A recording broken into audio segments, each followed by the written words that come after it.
2026-nın model suallarından belə bir suala baxırıq. Qarışıq verilib, qarışığın tərkibi kalsium karbonat və kalium hidrokarbonatdan ibarətdir.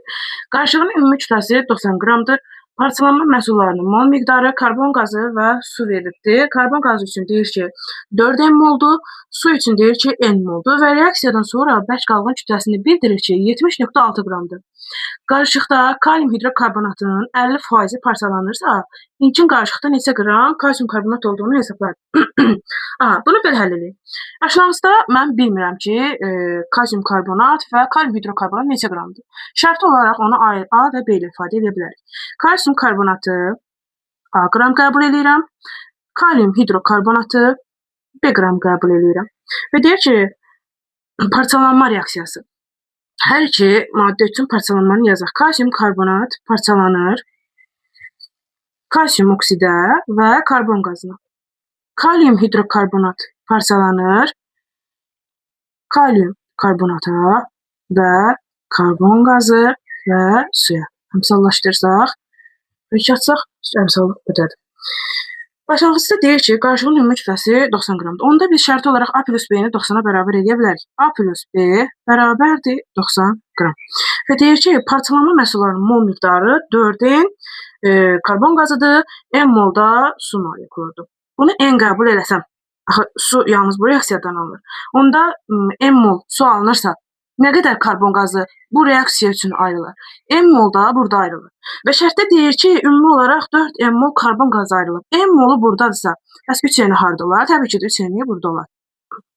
Və baxırıq indi, görək reaksiyada başlanğıcda bərk qalğımız kütləsi nə qədər idi? Başlanğıcda 90 qram idi. Əgər ki, maddə kalsium karbonat da, kalium hidrokarbonat da bərk birləşmədir. Ona görə onlar 90-a bərabər. Daha sonra deyir ki, reaksiyadan sonra bərk qalğın kütləsi 70,6 qram olubdur. 90-dan biz 70,6-na çıxsaq, taparıq ki, 19,10-da çıxsaq əgər, bərabər olar, 19,4 qram. 19,4 qram azalmağa səbəb olandır. Bəs biz reaksiyalara baxsaq, deyə bilərikmi ki, azalmaya səbəb olan nə olub? Təbii ki də deyə bilərik. Başlanğıcda bərk maddələr kalsium karbonat, kalium hidrokarbonat idi. Daha sonra bərk maddələr gəldi, kalsium oksid və kalium karbonatdır. Amma digər maddələr karbon qazı qaz halında və su buxarı ayrılır. Onda deyə bilər ki, azalmaya səbəb bunlardırmı? Bəli, bunlardır. Deməli, 4N karbon qazı üzərinə gəlinsin N mol su molekulunun kütləsi bərabər edə bilərik 19,4-də. 4N vurulsun 44. Üzərinə gəlinsin N vurulsun 18 bərabərdir 194-də. Üzr istəyirəm, 19,4. Aha. Bunları hesablasaq, 4-ü vursaq buna və bunu da bir-birinə vursaq, eləyər 194N bərabərdir 19,4-də. N-i də buradan hesablasaq 0,1-ə bərabərdir. Aha, biz tapdıq ki, N 0,1-ə bərabərdir. Bunu həll elədik. İndi gəlin, bu N burada tapdıqsa, biz tapa bilərikmi ki, kalium hidrokarbonat nə qədər imiş? Təbii ki də tapa bilərik. Başlanğıcda B qram götürmüşəm, amma şərtə diqqət yetirmək lazımdır. Deyir ki, kalium hidrokarbonatın 50% parçalanırsa, deməli başlanğıcda B götürmüşəmsə, reaksiyada nə qədər kalium hidrokarbonat parçalanır? 0,5 B qram kalium hidrokarbonat parçalanır. 0,5 B qram parçalananda neçə mol karbon qazı ayrıldı? M mol, yəni 0,1 mol.